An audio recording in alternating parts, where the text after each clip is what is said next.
God. হ্যাঁ আর্যিকর থেকে ও বেরোবে। হ্যাঁ, তো আর বলো এবার। বলছি ওটা হয়েছে কি বলতো, ও 2টো অব্দি পেশেন্ট দেখেছে, ঠিক আছে। রাত্রি পেশেন্ট 2টো? রাত্রি 2টো, ঠিক আছে। আচ্ছা। 2টো অব্দি পেশেন্ট দেখেছে, দেখে রুমে এসে অনলাইনে অর্ডার করে 4জন বন্ধু মিলে খেয়েছে, ডিনার হুম করেছে। হুম করে ও খুব টায়ার্ড ছিল, যেহেতু 36 ঘন্টা ডিউটি ছিল, হুম টায়ার্ড ছিল। ও কি করেছে, ওই সেমিনার রুমে গিয়ে হুম শুয়ে পড়েছে একটা রেড কালারের ব্ল্যাঙ্কেট ঢাকা দিয়ে। হুম কিন্তু তারপরে মানে সেমিনার রুমে এমনি কি তোমাদের ওরকম সেমিনার রুমে টুমে ঘুমানো হয়? মানে আমি যদিও কোনো আইডিয়া নেই, ওই জন্য জিজ্ঞেস করছি। না, এবার একটা রেসিডেন্টের ডক্টর রুমস থাকেই, আচ্ছা। বুঝতে পেরেছিস, তারপরেও সেমিনার থাকে। এবার হুম। সেমিনারে একটা বেড থাকে, আর আচ্ছা ডক্টরস রুমে 2টো 3টে যেরকম বড় ঘর হবে সেরকম বেড পাতা থাকে। আচ্ছা আচ্ছা। মেনলি ডক্টরস রুমে শোয়ার কথা, ঠিক আছে। হুম হয়েছিল কি, ওকে বডিটা পাওয়া গেছে সেমিনার রুমে, হুম কিন্তু ঘুমাচ্ছিল ডক্টরস রুমে। যে হুম রুমটা তোর এখন ভাঙা হয়েছে, দেখেছিস রুমটা ভেঙেছে, একটা ভিডিও ঠিক দেখছিলাম। বাথরুমের পাশেই, হুম ঠিক আছে, মানে বাথরুমটাকে অজুহাত দিয়ে হুম ওই রুমের দেয়ালটা ভেঙে দিয়েছে। অ্যাকচুয়াল কাণ্ডটা ঘটেছে তোর ইয়েতে, ওই রুমটার ভেতরে, ডক্টর রুমে? ডক্টরস রুমে। ডক্টরস রুমেটা ঘটনাটা ঘটেছে, ওই বডিটাকে তো ডক্টর ধস্তাধস্তি। রুমে ওই দিন আর কেউ ছিল না, খালি মানে অনলি ওই দিদিটাই ঘুমাচ্ছিল? হ্যাঁ, এবার তোকে আমি বলি, অন কলে নিশ্চয়ই একজন থাকবে না, না। ওরা জুনিয়র সিনিয়র মিলিয়ে থাকে, এমনকি থার্ড ইয়ার একজন থাকবে, সেকেন্ড ইয়ার একজন থাকবে, হুম প্লাস ফার্স্ট ইয়ারের ইন্টার্নশিপরা যারা থাকে তারা ইন্টার্নরা থাকে। হুম আর চেস্ট এমন একটা ওয়ার্ড হচ্ছে, কোভিড এর পর থেকে প্রায় হামেশাই সবার শ্বাসকষ্ট হচ্ছে, মানে আসছে মানেই শ্বাসকষ্ট হচ্ছে। হুম আর চেস্ট ওয়ার্ড আর চেস্ট মেডিসিন দুটোই হুম পাশাপাশি ওয়ার্ড, হুম ঠিক আছে। হুম। তো কেউ কি শুনতে পায়নি? কেউ শুনতে পায়নি। হ্যাঁ, ওটাই তো আমি ওই দিনকে ওটাই ভাবছিলাম এবার যে। দেখ, ধস্তাধস্তি করাতে একটা নিশ্চয়ই চিৎকার হয়, একটা ভাইলেন্ট হয়, হুম হুম বুঝতে পেরেছিস। হুম তারপরে আবার কি, যে 4জন ওর সাথে খেয়েছে তারা কোথায়, তারা কেন মিডিয়ার সামনে আসছে না? হুম। তাই ঠিকই তো, তো। তারা কেন আসছে না? তোমার ওই এক- দিন ডিউটি ছিল না রাতে? ওই দিনকে আমি নাইটে ডিউটি করছিলাম। আচ্ছা। আমি নাইটে ডিউটি করে এসেছি, আমার লাস্ট নাইট ছিল। তো হুম আমার তো 3 দিন নাইট থাকে, তিন হুম দিন নাইট থাকার পর লাস্ট নাইট ছিল, লাস্ট নাইটের পর বুধবার আমার লাস্ট নাইট, বুধবার রাতে ঘটনাটা ঘটেছে। হুম আমি বাড়িতে এসেছি, রীতিমতো বাড়িতে এসে শুয়ে পড়েছি। 3টের সময় আমার কাছে ফোন এসছে যে সবাইকে ডেকে পাঠিয়েছে, ইমিডিয়েট আয়। হুম। তখন গিয়ে দেখি আরজি করে এই অবস্থা, পুরো গোটা হাসপাতালকে ডেকে পাঠিয়েছিল। গিয়ে দেখি পুলিশ ছয়লা, মানে, আর ওকে যেভাবে, আমি তো বডিটা দেখেছি রে, মানে আমাদের হুম এখনো পর্যন্ত চোখ থেকে নামছে না। রীতিমতো মনে হচ্ছে মেয়েটা যেন আমাদের পাশে পাশে ঘুরছে, হুম একদম হুম হুম এরকম, মানে মানে অদৃশ্যমান, মানে আমরা এরকম ভাবতে পারছি না যে এরকম ভূত হুম থাকে বা একটা স্পিরিট থাকে বা কিছু। এখন আমরা বুঝতে পারছি না ওর আত্মাটা এখনো ঘুরছে আমাদের আশেপাশে। দেখ, ওর আমার তলাটায় নাকি, তো ওর থেকে ও থাকে 4তলায়, 4তলায় ঘটনাটা ঘটেছে, ঠিক 2টো ফ্লোর নিচেই আমি থাকি, আমার আচ্ছা। রুমটা, ঠিক আছে। কিন্তু তাও আতঙ্কে আমরা মানে একদম স্তব্ধ হয়ে গেছে আর্জিগরটা। কিন্তু ব্যাপারটা হচ্ছে, তাহলে ডক্টর রুম থেকে ওকে সেমিনার রুমে নিয়ে যাওয়া হয়েছে? হ্যাঁ, অবশ্যই নিয়ে যাওয়া হয়েছে। এবার দেখ, নিয়ে যাওয়া হয়েছে, ওকে যেভাবে মারা হয়েছে, এটা একার পক্ষে সম্ভব অসম্ভব, না দিস একদম। Is a impossible. পুরোপুরি গ্যাং রেপ, গ্যাং রেপ ছাড়া কোনো কিছু নয়। আর শুধুমাত্র রেপ নয়, রেপ হলো, করলো, ছেড়ে দিল, ঠিক আছে, ওকে রীতিমতো মার্ডার করেছে। মানে মানে হিসেব মতো যা বুঝছি মানে তোমার কথাতে, হ্যাঁ, ওটা হচ্ছে ওর ওই বন্ধু বান্ধব মেবি ইয়েস, জড়িত। এক্স্যাক্টলি। হয় ওর বন্ধু বান্ধব কেউ, ঠিক আছে, মানে 4জনের মধ্যে কেউ, আইদার ওকে এমন কিছু করতে বলতে, দেখ বড় বড় কোম্পানিতেও তো এরকম হয়, মানে হুম হয় তুমি আমার সাথে কম্প্রোমাইজ হুম করো, নয় হুম তুমি হুম চাকরি হুম ছেড়ে চলে হুম যাও, হুম হুম হয় হুম তো। হুম হুম। এ- এখানেও সেরকম কিছু একটা হয়েছে। যাকে যে ক্রাইম করেছে, সেও কিন্তু নর্মাল ডক্টর নয়, কিন্তু সেও একটা ভালো পোস্টে র্যাঙ্ক করছে, বুঝতে পেরেছিস, তবেই কিন্তু পুরো ব্যাপারটাকে হসপিটাল চেপে যেতে চাইছে, পুরো ব্যাপারটাকে। তাহলে এই সিভিক যে, ও কোথা থেকে আসছে? এবার তোকে আমি বলি ওটা কোথা থেকে আসছে। আমাদের প্রিন্সিপাল চেঞ্জ হয়ে গেছে, ডেপুটি সুপার চেঞ্জ হুম হয়ে গেছে, তারপরে আমাদের ওই অ্যাসিস্ট্যান্ট সুপার চেঞ্জ, সব চেঞ্জ হয়ে গেছে। হুম তারপরে যে ওয়ার্ডের ডাক্তাররা ছিল, সিস্টাররা ছিল, ওয়ার্ড বয়রা ছিল, মাসিরা ছিল, সবাইকে ডেকে এখন হুম সাসপেন্ড করা হয়েছে। হুম তারা কোথাও যেতে পারবে না, রোজ গিয়ে কোর্টে গিয়ে দেখা করছে। আজকেও কোর্টে গেছিল সবাই। হুম তারপরে উম, তারপরে তোমার তোর এগুলো হলো, তারপরে তোর কি বলে, আরে বল না, ওই সিবিআই এটা হয়েছে কি, মানে ও সেই সঞ্জয় রায় যে ধরা পড়েছে, হুম অ্যাকচুয়াল কিন্তু ও নেই, হুম ঠিক আছে? ওর এতটা ক্ষমতাই হয় না। ও অত রাত্রে কি করতে যাবে? হুম ও অত রাত্রে ওখানে কি করতে যাবে? ও না পেশেন্ট, ও নাকি বলছে দালাল পেশেন্ট নিয়ে গেছে। তো পেশেন্ট নিয়ে যখন গেছে, দিদিটার রুমে যখন যাবে, নিশ্চয়ই দিদিটার রুমে কোনো কাগজপত্র দেখাতে যাবে, সেই অবস্থায় গিয়ে দেখে যে এরকম এরকম ঘটনা, তা ঝাঁপিয়ে পড়েছে ওর উপরে। হুম এরকম কিছু কি, তাও কিছু নয়, শুধু গেছে দেখছে ড্রিঙ্ক অবস্থায়, ওকে ক্যামেরায় দেখা গেছে ড্রিঙ্ক অবস্থায় গেছে আর এসছে, এইটুকুই দেখা গেছে। তারপরে হচ্ছে কি, তোর অনেক রকম, এখানে অনেক রকম ব্যাপার আছে। যে দিনকে ঘটনাটা ঘটে তার ঠিক দুদিন পরে ওই সেমিনার বাথরুমের অজুহাত দিয়ে ডক্টর যে রুমের হুম দেওয়ালটা আছে, ওই হুম দেওয়ালটা ভেঙে দিয়েছে। কেন? প্রথমে ওকে বললো সুসাইড করেছে, আমাদের যখন ফার্স্ট খবর আছে তখন সুসাইড করেছে। হুম তারপরে যখন হসপিটালে যাই তখন গিয়ে শুনছি নাকি না, সুসাইড করেনি, এটা রেপ করেছে, রেপ করে মার্ডার করা হয়েছে। হুম বুঝতে পারলি, এখানে বিশাল বড় একটা গেম চলছে।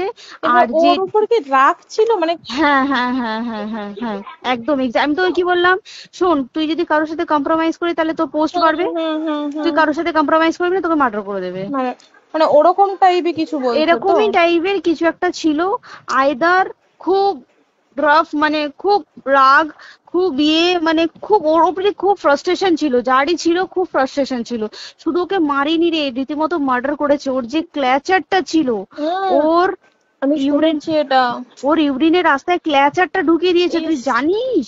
মানে কি বলবো, মানে ওকে দেখা যাচ্ছে না, আমরা তো দেখেছি নিজের চোখে, ওকে দেখা যাচ্ছে না, মানে একটা ব্লিড। মৃত্যু কতটা, মানে এইটা মানে প্রচন্ড কষ্ট পেয়ে একটা মেয়ে মারা গেল না? আর ওর যে গলাটা চেপে ধরেছে, আহ ওর ওই চেপে ধরাতে মানে এতটাই জোরে চেপে ধরেছে যে ওর চোখ ফেটে রক্ত বেরিয়েছে। আহ, ছি, ছি, ছি। বুঝতে পেরেছিস? মানে মানে কি বলতো, যদি ধরা পড়ে না উচিত, মানে যারা এটার সঙ্গে দায়ী না আর এই ওদের। যে সিবিআইটা হয়েছে, সিবিআইটা একমাত্র আমাদের জোরেতেই সিবিআইটা এসছে।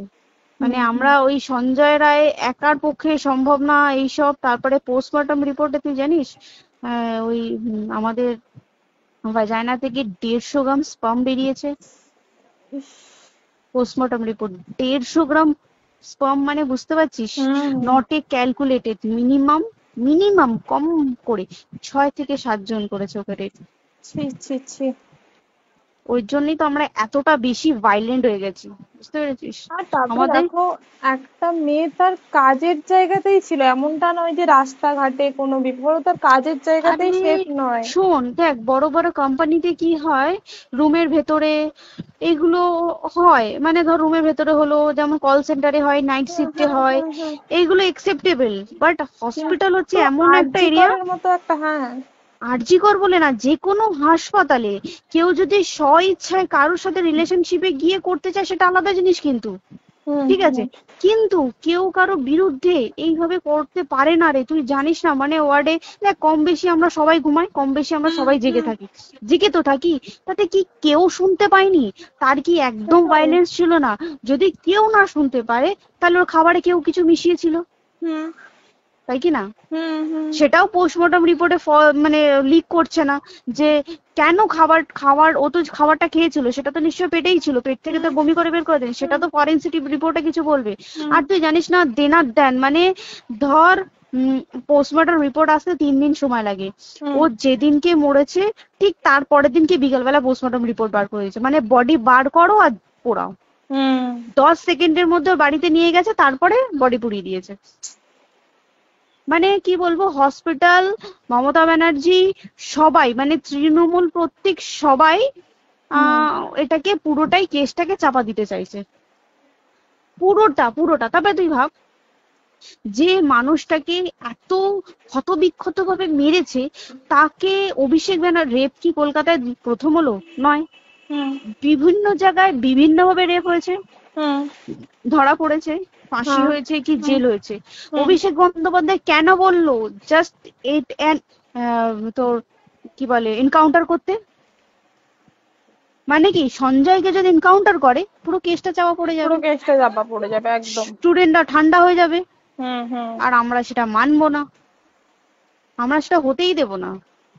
তাতে যদি চাকরি মানে আরজিকরটাকে সিল করতে হয় তাতেও আমরা রাজি আছি, সিল করে দেওয়া হোক আরজিকর, সিল করে দেবে মনে হচ্ছে যদি ঠিকঠাক ভাবে। এবার ওই জন্য আমাদের দাবিতে সিবিআই এসছে। এবার তুই একটা কথা বল, যখন দেখতে পাচ্ছে মমতা ব্যানার্জি যে কলকাতা পুলিশ আমাদের জন্য কিছু করতে পারছে না, আমরা কিছু মানতে পারছি না, 7 দিন ধরে বার করতে পারছে না, হুম। তাহলে সেটা 2-3 দিনের মধ্যে কেন হ্যান্ড ওভার করে দিল না? হুম। তাই তো। তাই কি না? তারপরে দেখ পিডব্লিউডি একটা লো পোস্টের মানুষ, মানে যারা ভাঙচুর করে, মানে সিমেন্টের যারা কাজ করে তাদেরকে হুম। পিডব্লিউডি বলে। হুম। এবার পিডব্লিউডির নিশ্চয়ই হায়ার অথরিটি থেকে অর্ডার এসছে তবেই ওরা গিয়ে ভেঙেছে। ওরা হুম। নিশ্চয়ই পাগল নয় দুম করে গিয়ে কোনো গভর্নমেন্ট প্রপার্টি ভেঙে দেবে। হুম। অর্ডারটা কে পাস করলো যে এখনই চেস্ট ওয়ার্ডটাকে ভাঙতে হলো? সিবিআই আসা পর্যন্ত অপেক্ষা করতে পারতো। কারণ আজকে অত বড় বিক্ষোভ হবার কারণ কি হচ্ছে? একটাই কারণ, যে মেয়েটি মারা গেছে ঠিক আছে, কিন্তু তাকে এত বেশি মলেস্ট করে, এত বেশি রেপ করে বা বেশি ওকে মেরেছে, তার কি কোনো প্রতিবাদ নেই? তুই কোথায় সেফ পাবি তুই আমাকে বল? তুই ধর চাকরি ছেড়ে আজকের সরকারি চাকরি ছেড়ে তুই প্রাইভেটে যাই, প্রাইভেটেও তো তাই একই কোথাও না, অবস্থা, একদম একদম। প্রাইভেটেও একই অবস্থা। তুই কোনো চায়ের দোকান খুলে বসবি, অনার্সশিপে তুই বসলেও তাও এসে তো হাজার ছেলেরা থাকে, হুম। হাজার ছেলেরা টিজ করে, তুই কোথায় কি করবি? তাহলে আমাদের সেফটি কোথায়? আমাদের মুখ্যমন্ত্রী মমতা ব্যানার্জি সে একটা লেডি হয়ে তাহলে আমাদের কি সেফটি দিয়েছে? আমাদের কি লক্ষ্মী ভান্ডার দিলে this is a problem solve? পুরো মাসের আমাদের কি সব খরচা চলে যায় লক্ষ্মী ভান্ডারে? জানি না, আই ডোন্ট নো। মানে আমরা প্রচুর ক্ষেপে আছি, প্রচুর। মানে এর বিচার না চাওয়া পর্যন্ত তুই ঠিকই তো। ভেবে চল কি এটা সলভ হবে না। আমরা মানে বিচার আমি নিয়ে আমি কথা বলবো। 2 দিন ধরেই ভাবছিলাম তোমাকে ফোন করবো, কিন্তু মানে এটা ওটাতে হয়ে উঠছে না। আর তোমাকে তো হুম। আমি ওই দিন রাতেই হোয়াটসঅ্যাপ করলাম না। হ্যাঁ হ্যাঁ এবার হ্যাঁ। তখনই না আমি ব্যাপারটা অতটা বুঝতে পারিনি, আর আমার তার পরের দিনই ভোরবেলা ডিউটি। তা হ্যাঁ, আমি খুব তারপর সাবধানে থাকিস রে, আর খুব বলো না, সাবধানে না না। থাকিস। হ্যাঁ তাই তো, এখন মানে আর তোমরাও সাবধানে থাকো সবাই। কি বলবো বল, কিছু বলার নেই। দেখ আমাদের মধ্যবিত্ত মানুষরা আমাদের চাকরি করে খেতেই হবে, সোজা কথা। একদম একদম। তাই কিনা বল? বাবার এত হুম। পুঁজি নেই যে বসে অত, বসে খাবো, ঠিক আর আছে? সেই মেন্টালিটিও নেই। পুঁজি হ্যাঁ যদিও থাকে, মেন্টালিটিও নেই হ্যাঁ, যে এবার বাবার তুই, পুঁজিতে খাবে। এবার একটা কথা তুই বল, চাকরিটা কোথায় গিয়ে করবো তুই একটা বল? কোন সেটাই। স্টেটে গিয়ে চাকরি করবো তুই আমাকে বল? ওই যেমন, মানে এটা হয়তো আমার মা যেমন বাড়িতে থেকে 7টার মধ্যে ঢুকে যাও, দিদিকে তো ধরো অনেক রাত অব্দি 9টা, 9:30, 10টা অব্দি ল্যাবে থাকতেই হয় না। এবার তুই কি করবি কি বল, কি করবে করবি? বলো তো, এখন কিছু নেই। করার আছে? দেখ ল্যাবেও তো সব ছেলেরা আছে, ছেলে হ্যাঁ আছে মেয়ে আছে। তুই একদম। কাকে বারণ করবি, তুই কাকে বিশ্বাস করবি তুই বল? তুই ধর কলিগদের সাথে খেতে বসেছিস, ঠিক আছে, তোর টিফিনটা যদি কেউ চাইলো তুই তাকে না দিয়ে পারবি? না একদমই। আর কার মনে যে কি আছে সেটাই তো কি খুব বলবি সমস্যা। বল? এবার তুই বল খাবারটা যে খাবি, তোর টিফিন কেউ চাইলো বা তোকে যদি কেউ বললো কে একটু একটু খা, যেমন আমরা শেয়ারে হয় স্কুলে হ্যাঁ যেটা আমাদের আমাদেরও শিখে হয়, এসেছি, যেটা হ্যাঁ স্বাভাবিক, এটা সবারই এটা তো হয়। স্বাভাবিক। তুই বল তাতে যদি এরকম অবস্থা হয় তাহলে কি করবে মানুষ, তুই আমাকে বল? আজকেও তো তাই আমাদের দেখ না, 11টা থেকে আমাদের তোর ক্যান্ডেল দিয়ে হোয়াইট ড্রেস হুম। পরে সব শ্যামবাজারে একতা হবে। এখন আবার বৃষ্টি শুরু হয়েছে, কে জানে বৃষ্টি, কি প্রচুর বৃষ্টি শুরু হলো। কি হুম। হবে জানি না আমি। ঠিক আছে গো, টাটা। হ্যাঁ হুম চল টাটা। হুম হুম হুম। হুম।